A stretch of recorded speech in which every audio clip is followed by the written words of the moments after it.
नमस्कार, मी डॉक्टर सुमेधा भोसले. मुद्द्याची गोष्ट या माझ्या यूट्यूब चॅनलमध्ये तुमचं पुन्हा एकदा खूप खूप स्वागत. आपण प्रोटीन संदर्भात महत्त्वाची माहिती घेतोय. मधुरा आपल्याला छान छान प्रश्न विचारते. आता या एपिसोडमध्ये आपण आणखीन माहिती घेणार आहोत. मधुरा, काय तुझे प्रश्न आहेत? हो, म्हणजे आता प्रोटीनचं महत्त्व मागच्या एपिसोडमध्ये तू सांगितलं. साधारणपणे प्रोटीन मला किती लागेल किंवा इतरांना किती लागेल याची पण तू माहिती दिली आहे. पण तेव्हा आपलं चाललं होतं की प्रोटीन कसं घ्यायचं, कधी घ्यायचं, किती घ्यायचं. तर याबद्दल मी आता खूप इगर आहे की आम्हाला आता तू सांग की ते प्रोटीन कसं घ्यायचं ते. मधुरा, त्याआधी मी तुला एक गोष्ट सांगते. ओके. मागच्या वर्षी माझ्याकडे एक हॉस्टेलाइट मुलगा आला होता. तो बहुतेक IT मध्ये जॉब करत असावा, पण म्हणजे सतत तो बिझी असायचा. पण त्याचं वजन थोडंसं कमी होतं, म्हणजे फार कमी नव्हतं, एखादा दुसरा किलोच कमी होतं. पण त्याच्या डोळ्याभोवती डार्क सर्कल्स होती, केस गळायला सुरुवात झाली होती. म्हणजे साधारण 25च्या आसपासचा तो असेल तरुण. आणि मुख्य म्हणजे तो म्हणायचा की मला दिवसभर थकवा येतोय आणि मला आईने सांगितलं की आता जिम लाव. म्हणजे आईवडिलांना हल्ली कळतं की मुलांनी व्यायाम करायला हवा ना. तर मी त्याला म्हटलं नुसत्या जिमनी फरक पडणार नाही, तुला डाएट पण घ्यायला हवं. तर तो म्हटला नाही, डाएट मी घेतो व्यवस्थित माझं याच्याप्रमाणे. मग म्हटलं की मग एक काम कर की जर तुझं डाएट व्यवस्थित असेल तर तुला का हे होत नाही तर काही टेस्ट कर. आणि मग त्यांनी लिव्हर फंक्शन टेस्ट केली आणि त्याचं चक्क फॅटी लिव्हर आलं. म्हणजे ज्याचं वजन 2 किलो कमी आहे त्याला नॉन अल्कोहोलिक फॅटी ऍसिड्सचा आपला डॉक्टर ललित शिंपींचा व्हिडिओ आहे, तो तुम्ही जरूर बघा. आणि त्याला ते फॅटी लिव्हर निघालं. आणि मी त्याला म्हटलं अरे तुझं सगळं डाएट चुकतंय आणि लाईफस्टाईल चुकीची आहे, कारण फॅटी लिव्हर ग्रेड 2 आहे, जादा सुद्धा नाहीये. मग तो म्हटला काय करायला लागेल. म्हटलं सगळा मला तुझा, मी त्याची डाएटची हिस्ट्री घेतली. पाहिलं तर तो सकाळी उठायचा, त्याला कुठेतरी तो रूमवर भांडारकर रोडवरती स्टेटसच्या आसपास राहतो, खालती तिथे भरपूर स्नॅक्स हल्ली ठिकठिकाणी मिळतात. तसं तो सकाळी उठल्यावर रोज पोहे खायचा, त्याला पोहे आवडायचे. दुपारच्या जेवणामध्ये पोळी भाजी तो कॅन्टीनमध्ये त्याच्या ऑफिसमध्ये खायचा. आणि संध्याकाळी त्याला पावभाजी आवडायची. म्हणजे बऱ्यापैकी त्याचं पोहे आणि पावभाजी कॉन्स्टंट होतं आणि दुपारची पोळी भाजी. आणि त्याला वाटत होतं आपण चांगलं सात्विक अन्न खातोय, तळलेलं नाही, वडे समोसे नाहीत. तर तसं नाही, याच्यामध्ये प्रोटीन्सच कुठे नव्हती. एक्झॅक्टली. म्हणजे मघाशी आपण पाहिलं की लिव्हर, फॅटी लिव्हर, कोलेस्ट्रॉलच्या चुकीच्या व्हॅल्यूज, डायजेशनच्या तक्रारी, obesity, hormonal problem, heart disease, diabetes, या सगळ्यांच्या मागे प्रोटीनची डेफिशियन्सी आहे. आणि मग साधारण 6 महिने त्यांनी मी सांगितलं तसं डाएट घेतलं, व्यवस्थित व्यायाम केला आणि 6 महिन्यानंतर फॅटी लिव्हर रिव्हर्ट झालं. त्यामुळे फॅटी लिव्हरचं काय डाएट आहे ह्याचा पण तुम्हाला कधीतरी आठवण कर, आपण लोकांना त्याविषयीचा एक एपिसोड घेऊ. आणि असे महत्त्वाचे जे व्हिडिओज आहेत ते तुमच्यापर्यंत यायला हवेत ना, मग तुम्ही चॅनल सबस्क्राईब केलाय का? अजूनही जर केला नसेल तर सबस्क्राईब करा, तिथला बेल आयकॉन दाबा किंवा तिथे सबस्क्राईब लिहिलं त्याच्यावरती टॅप करा, शेअर करा. कारण ही फक्त माहिती तुमच्यापर्यंत राहून देऊ नका, जास्तीत जास्त लोकांपर्यंत पोहोचवा. कारण सगळ्यांनाच या नॉलेजची गरज आहे. कारण मी म्हटलं त्याप्रमाणे 70% मुलांमध्ये, मुलींमध्ये, लोकांमध्ये, सगळ्या पॉप्युलेशनमध्येच प्रोटीनची डेफिशियन्सी आहे. त्यामुळे लाईक करा, शेअर करा आणि सबस्क्राईब करा. तर अशा प्रकारचे विविध आजार होऊ नये म्हणून आपण प्रोटीन कसे घ्यायचे, मागच्या एपिसोडमध्ये आपण त्याचे सोर्सेस पाहिलेले आहेत. आता या एपिसोडमध्ये तुला त्याच्या ऍक्च्युअल कसं घ्यायचं ते पाहिजे. त्याच्या आधी मी पुन्हा सगळ्यांना तुम्हाला एक्सरसाइज देत आहे. मागचा एपिसोड पुन्हा पहा, प्रोटीनचे सोर्सेस कुठले टॉप 10 ते बघा, किंवा मधुरांनी जो चार्ट दिला त्याच्यात आणखीन ऍडिशनल माहिती आपल्याला कळाली आहे की आणखीन कशामध्ये आहेत. आणि त्याच्यामध्ये टॉप 10 जे आपण सांगितले त्याच्यापेक्षाही काही काही याच्यामध्ये जास्ती सापडलेली आहेत प्रोटीनची मात्रा.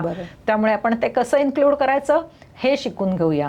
पण म्हणजे तू म्हणाली तसंच की मला खायचं कळतंय, पण मला कसं प्रमाणबद्ध खाणं प्रोटीनचं हे सगळं कळणं खूप महत्त्वाचं आहे. म्हणजे ते कधी कसं घ्यायचं तेही आम्हाला तू सांगशील.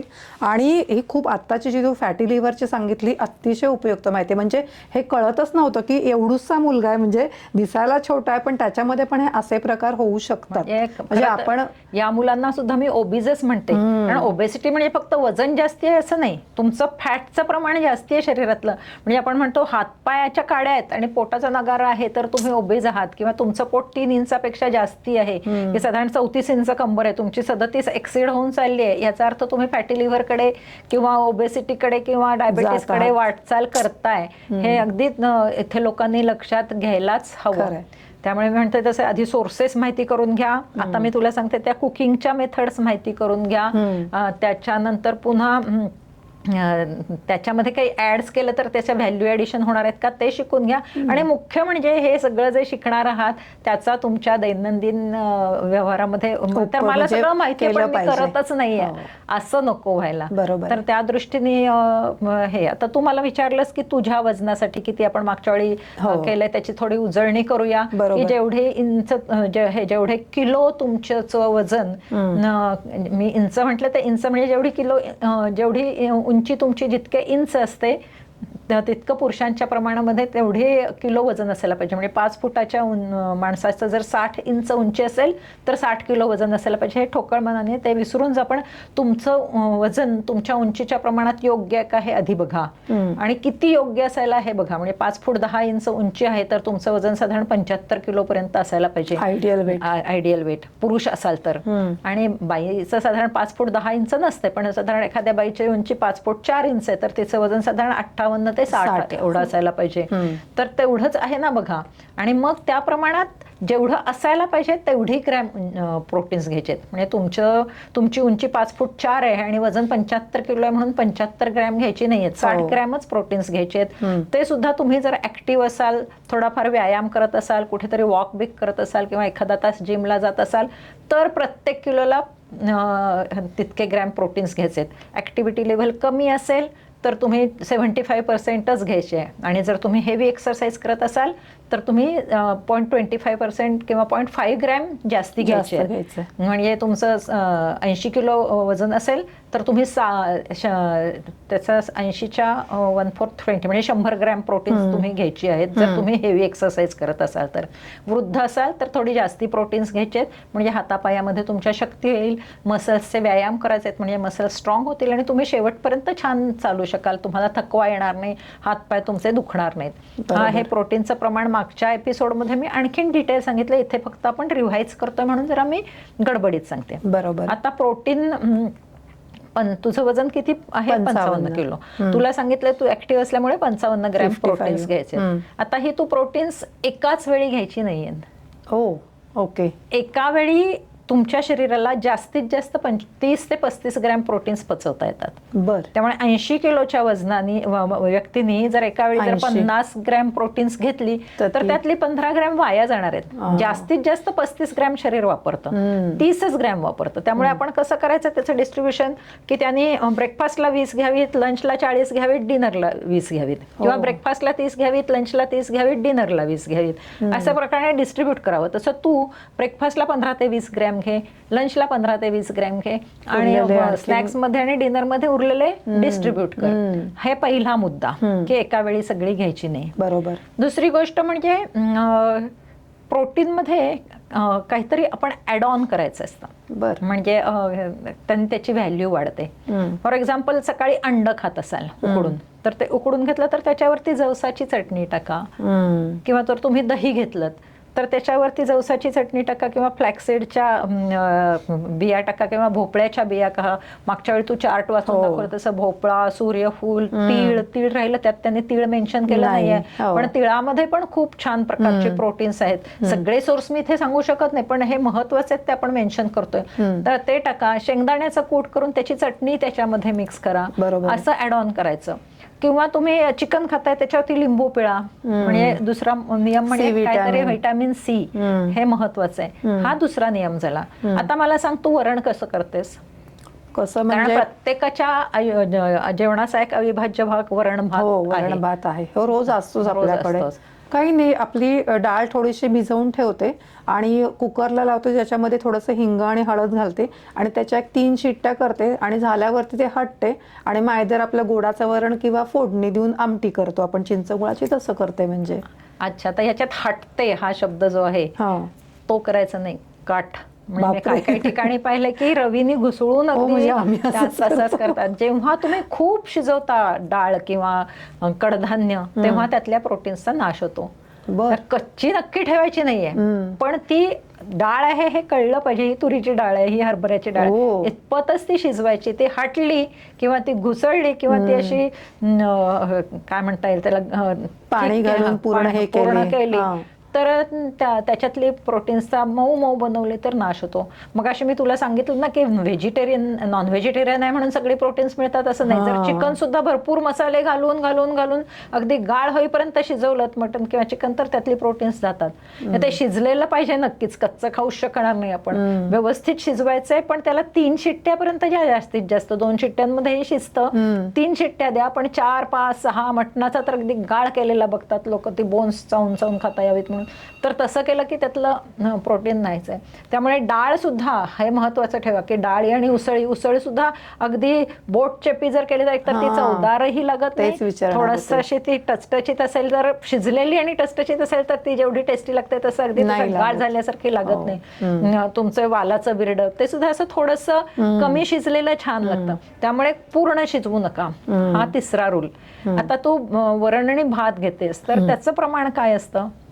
म्हणजे साधारणपणे एक वाटीभर भात असेल तर त्याच्यावरती 1 किंवा 2 डाव वरण घालतो आपण किंवा आमटी घालतो आणि मी थोडक्यात ते ओलसर होईल अशा प्रमाणामध्ये खातो म्हणजे भातावरती आपण वरण घेतो. साधारण डावभर घेतात किंवा जास्तीत जास्त कोणीतरी 1.5 डाव. बरोबर. उलट करायचं म्हणजे 3/4 वरण आणि 1/4 भात. अच्छा, वरणामध्ये भात घालायचा. एक्झॅक्टली. आणि मगाशी आपण तसं सांगितलं त्याप्रमाणे त्यात ऍडिशन लिंबाची करतात. म्हणजे आपल्या पूर्वजांना किती माहित होतं की वरण आणि भात ह्याच्यामध्ये छान प्रोटीन्स मिळतात, तर त्याच्यामुळे त्याच्यामध्ये ते ऍड ऑन म्हणजे लिंबू ऍड ऑन करायचं. आणि मग थोडंसं तूप पण वरून चालेल. तूपही चालेल कारण गुड फॅट्स ऍड करायचे. गुड फॅट्स म्हणजे कुठली जी ज्याच्यामध्ये ओमेगा 3 फॅटी ऍसिड्स आहेत. म्हणजे मगाशी मी जसं सांगितलं भोपळ्याच्या बिया, तिळाची चटणी, जवसाची चटणी किंवा हे लिंबू ऍड करायचंय. तसं तूपही चांगलं साजूक तूप असेल घरचं गाईच्या दुधाचं तर ते चांगलं तूप आहे, ते नक्की ऍड करा. म्हणजे वरण, भात, तूप, लिंबू हे अगदी छान आहार आहे.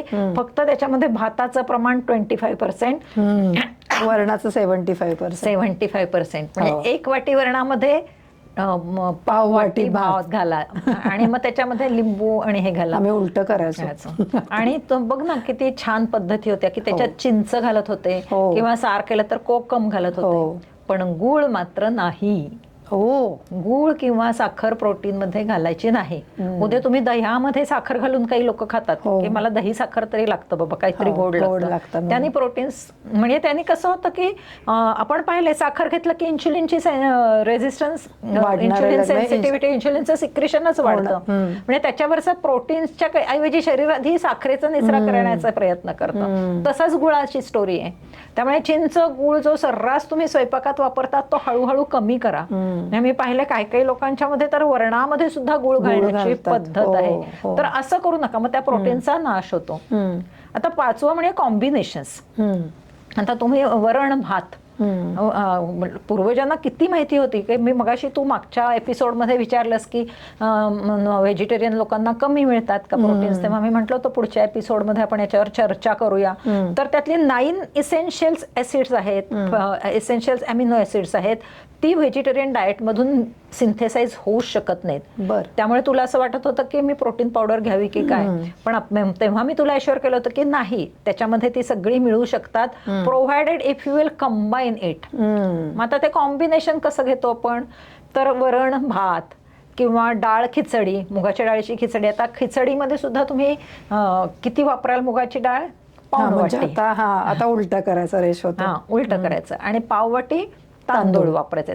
तांदूळ सुद्धा शक्यतो हातसडीचे म्हणजे पॉलिश्ड वापरायचे नाहीत. आणि मगाशी तू बोलता बोलता खूप छान मी जे आता सांगणार होते, तू सांगितलंस की मधून किनवा पण वापरायला हरकत नाही कारण 17 ग्रॅम प्रोटीन्स आहेत. मग भाताच्या ऐवजी तुम्ही 2-3 वेळा किनवा घ्या.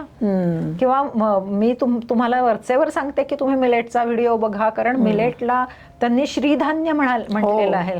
ते श्रीधान्य अशासाठी म्हटले की ते आपल्या सगळ्या आरोग्यासाठी खूप उत्तम आहे. त्यामुळे मिलेटची खिचडी करा आणि त्यात सुद्धा प्रमाण असं ठेवा की 75% डाळ, आणि 25% मिलेट्स किंवा राईस किंवा किनवा.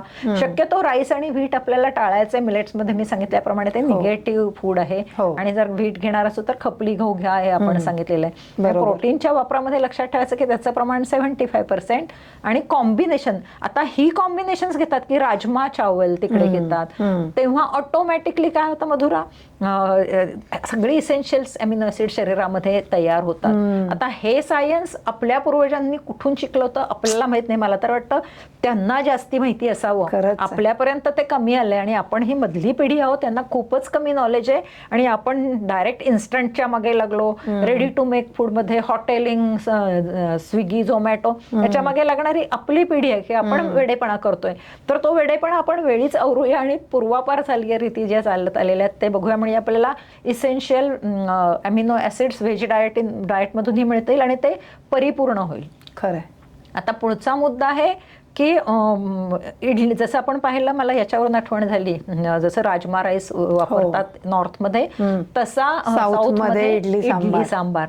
आता इडलीमध्ये जेव्हा हे फर्मेंट होतं उडदाची डाळ तेव्हा त्याची प्रोटीन व्हॅल्यू वाढते. म्हणजे फर्मेंटेड फूडमध्ये जास्ती प्रोटीन्स मिळतात. म्हणून तर त्यांनी ती अंमली करताना कसं ती गट हेल्थ सुधारण्यासाठी सांगितलं की मिलेटच्या व्हिडिओमध्ये ठेवायचं रात्रभर.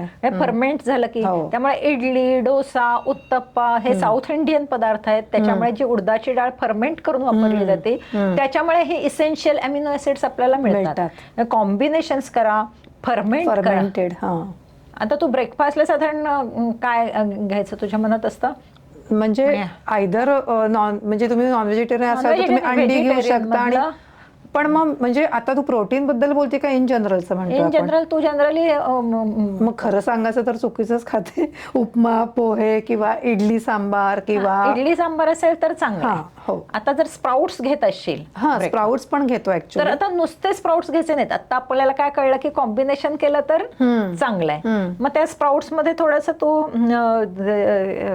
त्याच्यामध्ये जर पोहे आवडतात तुला, आता खूप म्हटलीस उपमा, पोहे, म्हणजे उसळ आणि हे असं अशा कॉम्बिनेशन मध्ये खाऊ शकतो. तर उसळ म्हणजे 1 वाटी व्यवस्थित तुझं किंवा 1 कपभर तुझे स्प्राउट्स असू दे आणि त्याच्यामध्ये 2 चमचे पोहे असं घालून घेतलंस तर चालेल. मग ते पोहे, कांदे पोहेच असले पाहिजे. तसं जरी तू चिवडा केलास बेताच्या तेलावर आणि तो त्याच्यावरती टाकलास, त्याच्यावर लिंबू पिळलंस म्हणजे याच्यावर ऍड ऑन झालं. किंवा त्याच्यावरती लिंबू पिळून जवसाची चटणी घातलीस किंवा तिळाची चटणी घातलीस किंवा रोज वेगळी घाल, कधी खोबऱ्याची घाल, तिळाची घाल, दाण्याची घाल किंवा फ्लॅक्सीड्स आणि तुमच्या याच्या भोपळ्याच्या बिया या जरी घातल्यात तरी सुद्धा त्याचा चांगला इफेक्ट होऊ शकतो. त्या म्हणजे असं कॉम्बिनेशन करून खायचं. म्हणजे हे ऍड ऑन करतायचं ते आपण पाहिलं. बरोबर. तर त्याच्यावरती पोहे म्हणजे चिवडा किंवा मग त्याच्यावर लिंबू पिळायचं आणि हा भोपळ्याच्या बिया किंवा तिळाची चटणी, खोबऱ्याची चटणी, फ्लॅक्सीड म्हणजे जवसाची चटणी घातली तर ह्या ऍड ऑनही होतील. शिवाय लिंबूही पिळायला म्हणजे त्या प्रोटीन्सच्या अमिनो ऍसिड्सचं कॉम्बिनेशन होऊन जास्तीत जास्त इसेन्शियल आपल्याला व्हेजिटेरियन फूड मधून हे मिळतं. हा एक त्याच्यामध्ये नियम आहे. आणि मगाशी तू म्हटलीस तसं किनवा ऍड करायचं, रिप्लेस करायचं किंवा आपण मिलेट रिप्लेस करणार आहोत. म्हणजे जेवढी व्हरायटी घेऊ तेवढं आपल्याला जास्तीत जास्त मिळणार. आता मगाशी तू पाहिलंस की हिरव्या मटारमध्ये सुद्धा चांगली प्रोटीन्स आहेत. मग ते ग्रीन पीस थोडेसे वाफवून जर तुम्ही ऍड ऑन केलेत तुमच्या वेगवेगळ्या पदार्थांवर तर तेही चांगलं मिळेल. त्याच्यातून आपल्याला प्रोटीन्स. पालकमध्ये चांगलं आहे प्रोटीन. मगाशी जरी वाचलं नसेल तरी तुम्ही लक्षात ठेवा पालकमध्येही प्रोटीन चांगलं आहे. मग तुम्ही ऑमलेट कराल किंवा पराठे कराल किंवा ठेपले कराल तर त्याच्यामध्ये जास्तीत जास्त पालक, फक्त खूप बारीक करू नका किंवा खूप गाळ शिजवून घेऊ नका. त्याचे पानच अशी त्याच्यामध्ये मिक्स करा आणि त्याच्या पद्धतीने बनवलं तरी ते छान मिळेल. आणि सगळ्यात महत्वाचं म्हणजे ही सगळी प्रोटीन्स जी आपण खातो ह्या चांगल्या अगदी आदर्श पद्धतीने त्याच्यामध्ये हेल्दी फॅट्स कशी ऍड करायची तेही आपण पाहिलं. आणि त्याच्याबरोबर तुम्हाला जास्तीत जास्त फायबर्सही खायला पाहिजेत. बरोबर. गेल्या प्रत्येक व्हिडिओमध्ये मधुरा बरोबर झालेल्या मी फायबरचं महत्व सांगितलेलं आहे. गट हेल्थ बद्दल आपण बोललोय, कॅन्सर प्रिव्हेन्शनच्या डाएटमध्ये किंवा तुमच्या आता मी 2-3दा सांगितलं की तुम्ही मिलेट्सचा व्हिडिओ पहा, त्याच्यामध्ये फायबर्सचं महत्व सांगितलेलं आहे. वेट लॉस करणाऱ्यांना तर मी नेहमी सांगते की आधी 2 मोठे बाउल फायबर्स खा, चावून चावून खा, म्हणजे तुम्ही ओझेम्पिकच्या व्हिडिओमध्ये त्याचं महत्व जाणलेलं आहे की चावून चावून जेव्हा तुम्ही सॅलड्स खाता तेव्हा तुमच्या हार्मोन्सचं कार्य किती सुरळीत होतं. त्यानंतर तुम्ही प्रोटीन्स खायचे, हा क्रमही आपण महत्वाचा त्यामध्ये सांगितलाय, त्याचं मी पुन्हा रिपिटेशन करते. ते सुद्धा चावून चावून छान ग्राइंड करून तोंडात स्लरी करून ते पुढे जाऊ देत, म्हणजे त्याचं डायजेशन छान होईल आणि आपल्याला जास्तीत जास्त अमिनो ऍसिड्स त्याच्यातून मिळतील. आणि फायबर्स खाल्ल्यामुळे तुम्हाला कॉन्स्टिपेशन होणार नाही. जनरली अंडी खाणाऱ्या मुली म्हणतात मला ना उन्हाळ्यात खूप उष्ण होतं, अंड मला फार हेवी हीट वाढते शरीरातली, मग मला पिंपल्स येतात.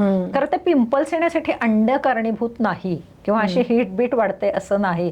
त्या पिंपल्स येण्यासाठी कॉन्स्टिपेशन होतंय हे त्याच्या मागचं कारण आहे. तुमचं डायजेशन बिघडलंय हे त्याच्या मागचं कारण आहे. त्यामुळे ते डायजेशन सुधारायचं असेल तर तुम्हाला प्रत्येक मीलच्या आधी 2 मोठे बोल सॅलड, त्याच्यामध्ये सुद्धा व्हरायटी ऑफ द सॅलड्स पाहिजे. सगळ्या ऋतूंमध्ये मिळणारे सर्व रंग जर तुमच्या डाएट मध्ये असेल तर चेहऱ्याला वरून रंग लावण्याची वेळ येत नाही. किती छान.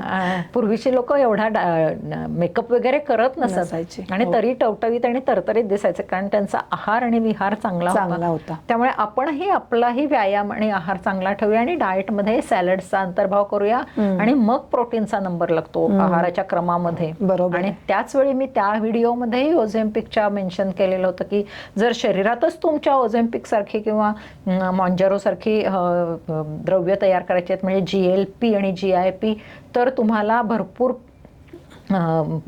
प्रोटीन्स खायला हवेत, प्रमाणामधली भरपूर फायबर्स खायला हवेत आणि त्याहीपेक्षा तुमचं हायड्रेशन खूप महत्वाचं आहे. तसंच इथं सांगते, जर तुम्हाला कॉन्स्टिपेशन नको व्हायला हवं असेल, प्रोटीनचा इंटेक घेतल्यानंतर तो त्रास नको असेल, तर तुम्हाला पाणीही भरपूर प्यायला लागेल. पाणी फक्त कॉन्स्टिपेशन टाळण्यासाठी नाही, तर शरीर सगळं पाण्याचं बनलेलं आहे. 75% पाणी आहे शरीरात आणि उरलेला बराचसा भाग आपण फक्त ते प्रोटीन्स आहेत आणि फॅट्स आहेत. तर त्याच्यामुळे आपल्याला ह्या सगळ्याचं प्रमाण व्यवस्थित ठेवायचं असेल, सगळ्याचं कार्य छान हवं असेल, तर ते 75% हायड्रेशन सतत ठेवलं पाहिजे. कारण dehydration is the root cause of many severe disorders. अनेक गंभीर आजारांमध्ये डिहायड्रेशन कारणीभूत असतं. त्यामुळे दिवसभरामध्ये पुण्याच्या सध्याच्या वातावरणात तासाला 1 ग्लास पाणी प्यायलाच हवं. आणि तुम्ही व्यायाम करत असाल तर प्रत्येक तासाच्या व्यायामाला किमान 2 ते 3 ग्लास ऍडिशनल पाणी प्यायला हवं. या पद्धतीने जर तुम्ही सगळे नियम लक्षात ठेवले आणि बॅलन्स डाएट घेतला आणि प्रोटीन्सच्या या सगळ्या प्रोसिजर्स लक्षात ठेवल्या, तर मला नाही वाटत तुम्हाला प्रोटीन डेफिशियन्सी होईल. कारण आपण सोर्सेस डिस्कस केलेत आणि पद्धती डिस्कस केलेल्या. पण मग आम्हाला हे पण सांग की म्हणजे आपण स्नॅक्समध्ये काय घेऊ शकतो संध्याकाळच्या 4 वाजताच्या, किंवा सकाळी तू कॉम्बिनेशन्स म्हणली तशी एक लंचला, सकाळच्या ब्रेकफास्टला, डिनरला लाईट काय खाऊ शकतो ज्याच्यामध्ये प्रत्येक मीलमधून आपल्याला शरीराला प्रोटीन मिळू शकेल असं. थोडक्यात डाएट प्लॅन नक्की आपण बोलूया, पण मला त्याच्या आधी हे आता मी 10 रूल्स सांगितले ते आपण रिपीट करूया, म्हणजे लोकांच्या लक्षात राहण्याच्या दृष्टीने. ओके. सो तू पहिल्यांदा म्हणाली होतीस की ते शिजवायचं खूप नाही, म्हणजे त्याचा मी वर्णाचं तुला म्हणलं तर त्याचा खूप गाळ करायचा नाही, शक्यतो तर डाळींच्या स्वरूपात घ्यायचं. त्याच्यानंतर तुझं म्हणणं फर्मेंटेड उसळी, मटण, चिकन खूप शिजवायचं नाही, शिजलं पाहिजे पण त्याचा गाळ नाही झाला पाहिजे. त्याच्यानंतर तुझं फर्मेंटेडचं तू सांगितलं होतं, फर्मेंटेड स्प्राउटेड. त्याच्यानंतर कॉम्बिनेशन मध्ये म्हणाली होतीस, म्हणजे इसेन्शियल मिळण्यासाठी. बरोबर आहे. त्याच्यानंतर ऍड ऑन करायचं. येस, लिंबू म्हणली होतीस त्याप्रमाणे, चिंच, कोकम किंवा हेल्दी फॅट्स. हेल्दी फॅट्स मध्ये त्या सगळ्या पंपकिनच्या सीड्स किंवा सगळ्या सीड्स आहेत, किंवा लिंबू म्हणालीस तसं, किंवा इव्हन चमचाभर तूप हे करायचं, किंवा साधं अंड आपण उकडलं तर त्याच्यावरती मी सांगितलं त्याप्रमाणे कुठली तरी चटणी घालून खायचं. 5वं की एकदम सगळं घ्यायचं नाही, त्याचं डिस्ट्रीब्युशन. येस, बरोबर. तेच म्हणणार होते की तुम्ही एका वेळी तुमचा जो काही पूर्ण प्रोटीन तुम्हाला त्याचं नाही तर एक 30 ते 35% किंवा तुमच्या शरीराच्या तुम्हाला जेवढं प्रोटीन आवश्यक आहे त्याचं डिवाइड करून लंचला, डिनरला, स्नॅक्समध्ये किंवा तुमच्या ब्रेकफास्टमध्ये ते डिवाइड करायचं. बरोबर आहे. अजून किनवा सारखे पदार्थ रिप्लेस करता येते. कॉम्बिनेशन्स मध्ये घ्यायचं आहे, फायबर्स भरपूर घ्यायचे आहेत. नंतर त्याच्यामध्ये अजून आपण पाहिलं की पाणी महत्वाचं, हायड्रेशन सगळ्यात महत्वाचं आहे. आणि सांगितल्याप्रमाणे आधी फायबर्स आणि मग प्रोटीन या पद्धतीने त्याचा क्रम ठेवायचा आहे. आणि सगळ्यात महत्वाचं म्हणजे व्हरायटी घ्यायची आहे. म्हणजे कुकिंगच्या ह्या मेथड्स आणि आपले सोर्सेस याचं जर छान युटिलायझेशन केलं तर मला नाही वाटत प्रोटीनची काही डेफिशियन्सी येईल. तर तुम्ही एकदा पुन्हा बघा, रिवाइज करा, काही मुद्दे राहिलेले असतील तर ते पुन्हा नोट डाऊन करा, तुमच्या काही शंका असतील तर त्या जरूर विचारा. आता तू पहिला प्रश्न विचारलास की दुपारच्या स्नॅक्स ना काय घ्यायचं, कारण जनरली तुला सांगते की दुपारचे स्नॅक्स हे महत्वाचं वेट गेनचं कारण आहे.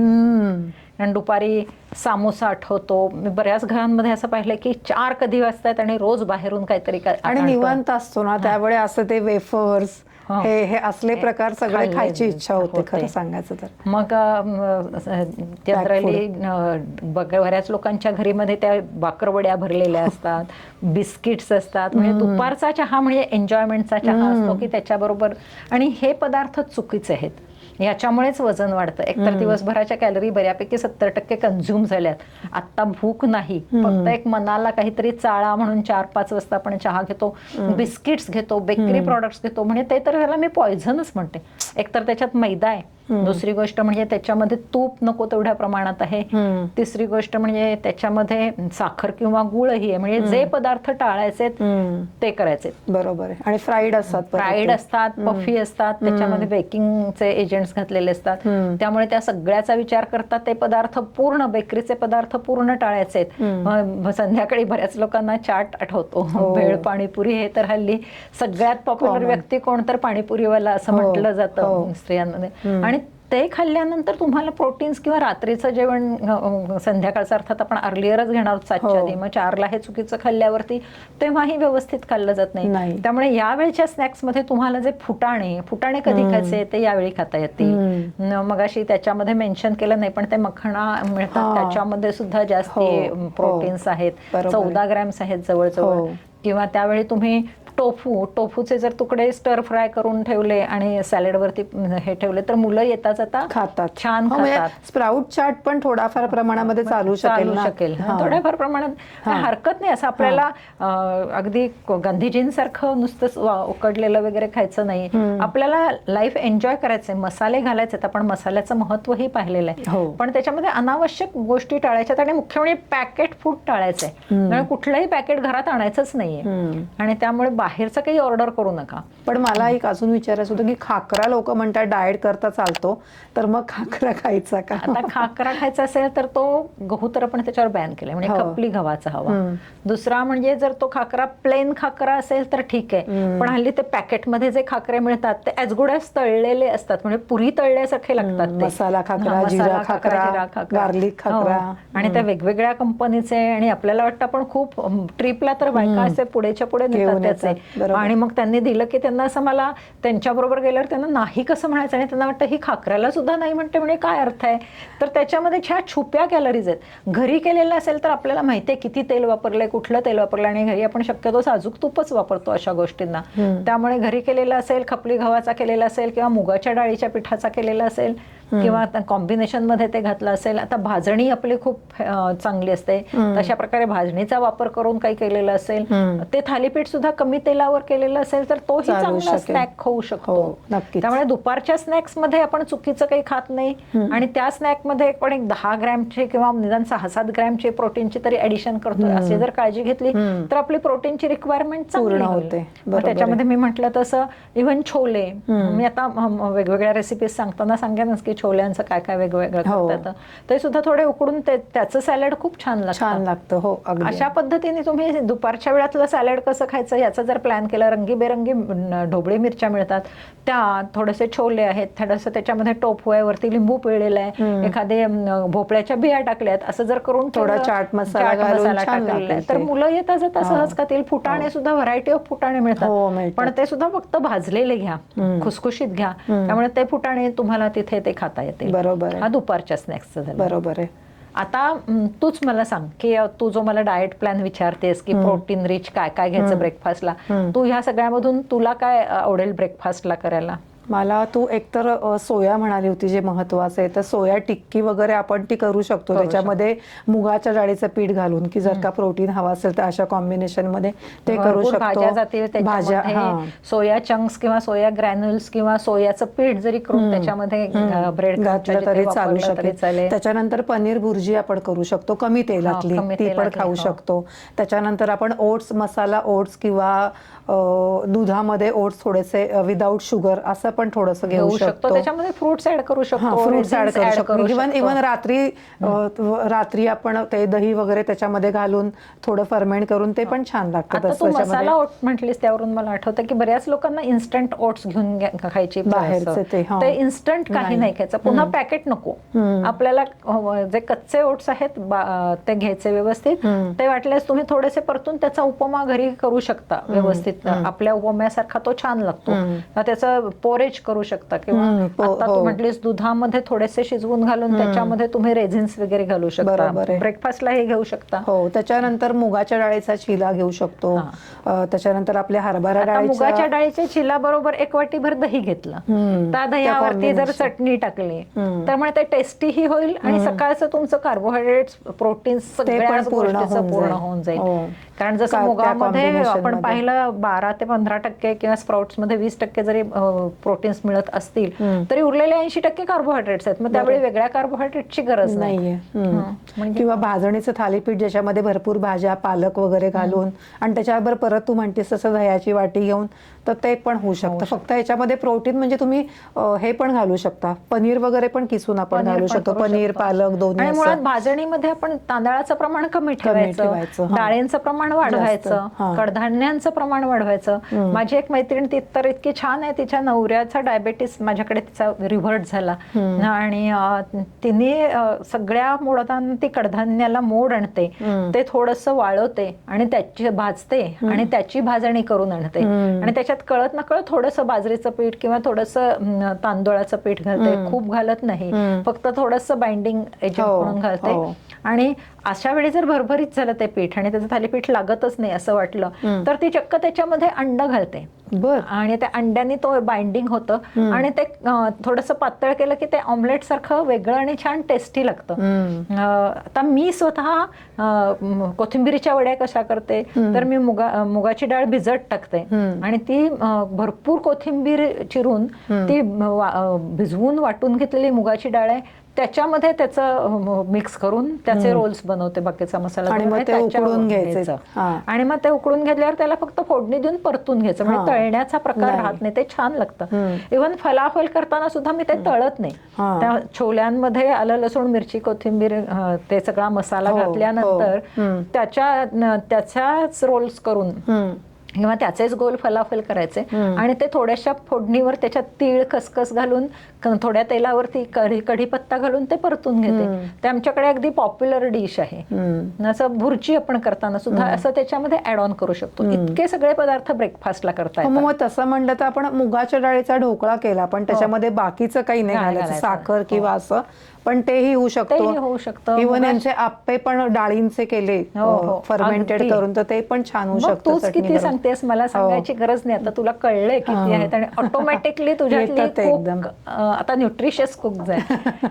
त्यानंतर मग त्याच्यावरती हिरवी चटणी जसं आपण घेतो त्या तू मुगाच्या डाळीचे म्हटलेस ढोकळे, ते खरं तर स्प्राउटेड मूग आहेत त्याचे सुद्धा चिले करू शकता, त्याचे सुद्धा तुम्ही ढोकळे करू शकता, त्याच्या सुद्धा इडल्या भल्या त्या फार तशा होत नाही अगदी, पण किंवा तुम्ही वाटली डाळ करा म्हणजे मोकळी करतो तसं, ती ही तशी ती हरभऱ्याची करायची जी स्प्राउट्स करू शकता, मुगाचं करू, मसूरचं तर खूप छान लागतं. तर या पद्धतीने ह्याचे स्नॅक्स झाले. तर लंचमध्ये आपण काय काय घेऊ शकू? लंचमध्ये कडधान्याची उसळ घेऊ शकतो, एखादा फुलका घेऊ शकतो, वरण घेऊ शकतो कुठल्याही प्रकारचं म्हणजे, आणि दह्याची एखादी वाटी थोडासा राईस, म्हणजे परिपूर्ण आहार आपण म्हणतो, आणि याच्यामध्ये सॅलेड्स प्लस येतं जे येतातच. हां, त्यात अशा- क्विनोआ कधी घ्या किंवा कधी भाताच्या millets ऐवजी. घ्या. हो, millets म्हणजे पण. झालं इथे सुद्धा झालं.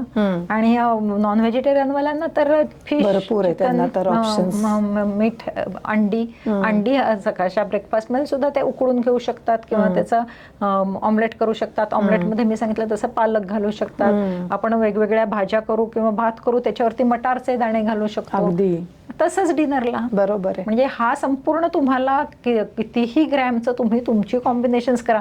आणि आत्ता मधुराने इन्स्टंटली ह्या रेसिपीज सांगितल्यात, हो. तुम्हालाही त्या सुचत असतील, कारण मला माहिती आहे की सगळ्या स्त्रिया आणि हल्ली बरेच पुरुष सुद्धा खूप कुकिंगमध्ये इंटरेस्ट घेतात आणि न्यूट्रिशियस कसं आपण बनवतोय याच्याकडेही त्यांचा कल असतो. त्यामुळे मला तुमच्याकडूनही शिकायला मिळतील काही काही रेसिपीज. मी बऱ्याच रेसिपीज माझ्या क्लायंटकडूनही शिकलेत आणि त्या मी इतर 4 क्लायंट्सनाही सांगितल्यात. त्यामुळे तुमच्याकडचं जर मिळालं तर बेस्ट रेसिपी असेल तर मी तुमची पुढच्या वेळी नक्की डिक्लेअर करेन नावासकट सुद्धा.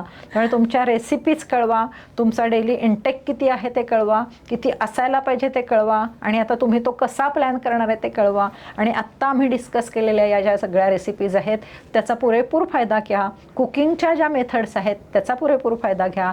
आणि मी नेहमी सांगते की माझ्याकडे रिव्हर्सल ऑफ डायबेटीस खूप छान पद्धतीने होतो, की त्यानंतर ग्लुकोज टॉलरन्स टेस्ट ही नॉर्मल येते. म्हणजे त्याच्यामध्ये 15 चमचे साखर खाऊन तुमची शुगर नॉर्मल लेव्हलला येते. थायरॉइडमध्ये हायपोथायरॉइडचे लोक रिव्हर्ट झालेले आहेत किंवा फॅटी लिव्हरचं लोकांचं रिव्हर्ट झालं, तर आपण पहिल्या गोष्टीत ऐकलं. त्यामुळे तुम्हाला तसा जर काही प्रॉब्लेम असेल तर त्याविषयीही जरूर विचारा. आणि याबद्दलचे वेगवेगळे व्हिडिओज घेऊन आम्ही येणारच आहोत. कारण प्रोटीन म्हटल्यावरती एक मुद्दा राहिला की युरिक ॲसिड असलेल्यांना प्रोटीन खाऊ नका सांगतात, तर त्याविषयी सुद्धा भरपूर गैरसमज आहेत. मग काय खायचं नाही, कुठले प्रोटीन्स खायचे नाहीत आणि कुठले खायचे याविषयी युरिक ॲसिडचाच एक मोठा एपिसोड होणार आहे, तो घेऊनही आम्ही येतोय. त्यामुळे आधी चॅनल सबस्क्राईब करा, लाईक करा आणि शेअर करा. सबस्क्राईब कसं करायचं तुम्हाला माहिती आहे, त्यामुळे सबस्क्राईब करा. धन्यवाद.